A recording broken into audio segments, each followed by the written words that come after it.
생각이 바뀌면 수익이 보인다. 역발상 투자의 문현진 멘토입니다. 오늘도 많은 종목들이 급등이 나오고 많은 종목들이 급락이 나오고 있는데요. 이런 과정에서 우리가 가야 할 길은 상한가에 들어간 종목들 체크해보면 답이 나올 것 같습니다. 도움되신다면 좋아요와 구독 그리고 알람 설정까지 반드시 부탁드리면서 바로 한번 출발을 해보도록 하겠습니다.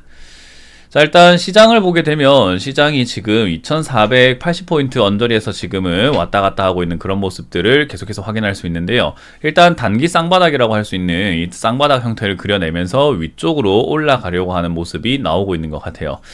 이렇게 된 이유가 아무래도 금리에 대한 이야기가 좀 나왔기 때문인데, 이제 금리가 이제 거의 그 막바지에 다다랐다. 금리 인상기가 거의 끝났다라는 그런 이야기 나오고 있고, 거기다가 이제 미국 경제가 생각보다 괜찮다라는 이야기들과, 그리고 여러 가지 은행 리스크들이 잘 해결됐다라는 그런 여러 가지 내용들이 악재가 없는 것 같지 않냐? 라는 느낌으로 보게 되는 것 같아요. 그래서 일단 그렇게 2500포인트 언저리 여기를 뚫어놨기 때문에, 이미 여기를 뚫어놨기 때문에 추가 상승의 가능성은 충분히 열려있다라고 생각하시면 되고요. 그렇게 진행이 될 가능성이 높다 보니까 일단은 상승세가 일단은 만들어질 가능성이 높다 보면 돼요. 근데 제가 말씀드린 것처럼 상승세가 만들어진다고 해가지고 상승으로 쭉 올라가지는 않을 것 같다라고 설명해 드리고 있죠. 그만큼 유동성이 지금 풍부한 편도 아니기 때문에 테마주 장세로 이렇게 쏠림 현상들이 계속 일어날 것 같다라고 말씀을 드렸고, 그렇게 된다면 아무래도 이렇게 박스권 형태 정도나 진행이 될 가능성이 높지 않을까라고 보고 있습니다. 자, 어쨌든 이제 지수가 위쪽 방향으로 틀고 위쪽 방향으로 가려고 한다라는 것을 대충은 알게 됐기 때문에 시장은 딱히 우리가 엄청나게 걱정을 하거나 무서워하거나 할 만한 그 정도의 단계는 조금 잘 지나간 것 같다라고 생각하시면 돼요. 자, 그러면 오늘 급등 나오고 있는 종목들은 뭐가 있을까 하면요, 일단은 아무래도 다시 또 설탕 가격이라든지 밀 가격, 식량 가격들이 또 다시 또 올라가고 있다라는 그런 이야기들이 보여지면서 오늘 대한제당과 BK홀딩스가 이렇게 상한가에 들어가 있는 게 확인이 되고 있고요. 10% 이상 올라오고 있는 기업들로는 아무래도 이제는 식량 관련, 사료 관련주, 이렇게 고려산업이라든지 한일사료라든지 이런 기업들도 지금은 급등 나오고 있는 것을 확인할 수가 있는 것 같아요. 특히 팜스토리 이런 것들도 급등이 나오고 있고요.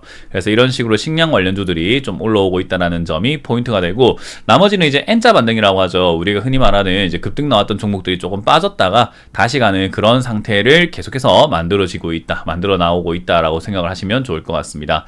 자, 그리고 10% 이하로 빠지고 있는 기업들도 꽤나 많습니다. 삼화전자부터 바이오니아 이런 건 하한가까지 가 있고요. 삼화전기, 성문전자 등등등 지금 이화전기부터 해서 최근에 단기 급등 나왔던 종목들이 지금 굉장히 깊게 빠져내려가고 있는데, 이런 기업들이 한 번에 바로 이렇게 죽고 난 다음에 이렇게 쭉쭉 빠져가지고 예를 들어서 삼화전기 같은 경우가 이렇게 급등이 나왔다가 갑자기 이렇게 하한가 수준으로 내려 꽂은 다음에 이제 망해서 앞으로 안 올라갈 건가라고 하면은 다시 단기 반등 정도는 있겠지만, 이런 거는 다시는 여러분들이 잡아서는 안 된다. 이걸 혹시나 잡아서 들고 계신 분들이라고 한다면은 잡아서는 안 된다라고 보면 되고, 적절한 포인트를 찾아가지고 추가 매수를 통해서 탈출할 때 손실을 줄이고 수익까지 내서 나올 수는 있겠지만, 그건 여러분들 역량에 달린 거기 때문에 사실상 여기서 어떻게 해라라고 우리가 쪽집게처럼 점쟁이처럼 맞출 수는 없는 부분이다라고 이해하시면 좋아요. 그래서 급등 나왔다라고 하면은 단기적인 대응이 안 된다고 했을 때 이런 건 절대로 잡으시면 안 되고, 단기적인 대응이 되는 분들만 좀 잡는 게 좋다라고 보시면 되겠죠.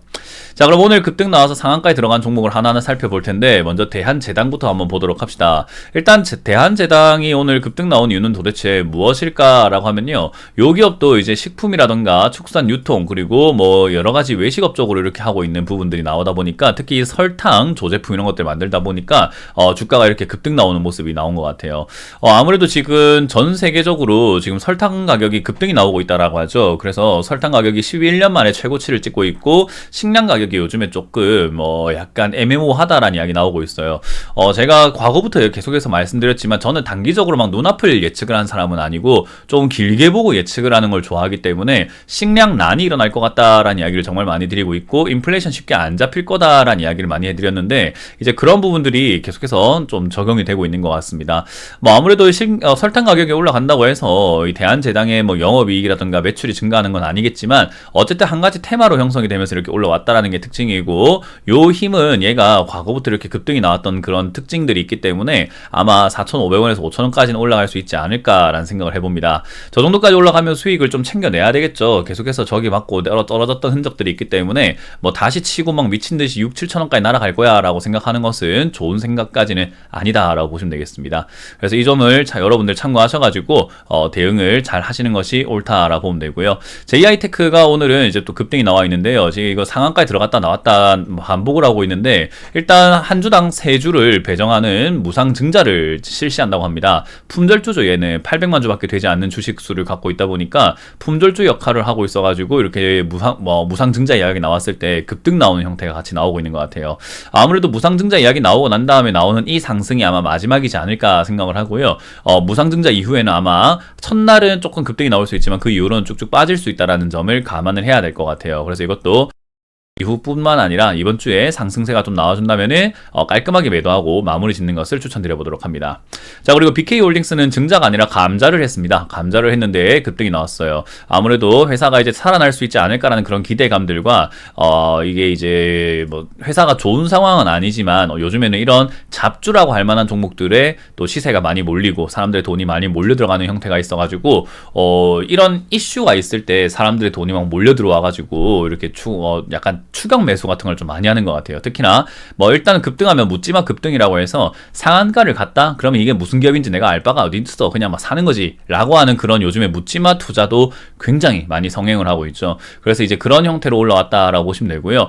지금 이렇게 보니까 오늘 대한제당 설탕 가격 관련해가지고 급등 나오는 거 말고는 사실 이렇다 할 만한 테마도 없고 잡주들이 조금 많이 급등 나오고 있다라는 점, 그리고 설탕 가격 테마도 지속되지는 않을 거고 단기간으로 끝날 가능성이 높기 때문에 지수는 올라가지만 지금 역시나 돈은 계속해서 쏠림 현상으로 돌고 있다라고 생각하시면 좋아요. 그래서 오늘도 이제 에코프로가 지금 많이 빠지고 있는데, 이 에코프로는 계속해서 여기서 고가놀이할 가능성이 상당히 높기 때문에 휘둘리지 마시고 단기적인 매매를 하실 거면은 아래쪽에 사서 올라갈 때 파는 게 맞는 거지, 절대로 위에 사가지고 뭐 단기적인 차익을 노리겠다라고 들어가시면은 안 된다라는 점을 꼭 기억하셨으면 좋겠습니다. 아마 벌써 반대로 엇박쳐 들어가셔가지고 올라갔을 때 물렸다가 여기 안 팔고 또 물리고, 또는 올라갔을 때 안 사고 있다가 여기 올라왔을 때 또 사가지고는 물리거나, 이런 형태들도 지금 많이 생길 겁니다. 그래서 단기적인 매매를 하시려면은 실력이 있어야 된다라는 점, 그 차트를 보거나 대응 전략을 잘 모르시는 분들이라고 한다면은 사실상 지금 같은 장세에서는 계좌가 계속해서 빵꾸가 날 겁니다. 그래서 그렇게 되면은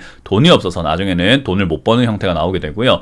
지금 이제 상승하는 종목의 개수가 훨씬 더 많은 시장이지만 사실상 지금 장세가 좋은 장세라고 표현을 하기에는 좀 애매한 구석이, 그래서 그 점을 참고하셔가지고 여러분들이 지금 장세에서는 단기적으로 매매를 하되 올라간 종목보다는 내려와 있는 종목을 사서 조금 물리더라도 물린다라는 생각하지 말고 투자 중이라고 생각을 하면서 가져가는 전략이 좀 더 유리하다라는 점, 그걸 포인트로 잡으시면 되겠습니다. 자, 그리고 금리 인하에 대한 기대감이라고 제가 말씀드렸는데, 인하는 기대할 만한 내용이 아닙니다. 이제 그런 부분들을 온라인 강연을 통해서 여러분들께 설명해 드릴 거니까요. 그 점도 참고하셔서 매주 월요일은 온라인 강연회를 들어오셔라 라는 이야기를 드려보도록 하겠습니다. 자, 이렇게 오늘 마쳐보도록 하겠습니다. 지금까지 역발상 투자의 문현진 멘토였습니다. 고맙습니다.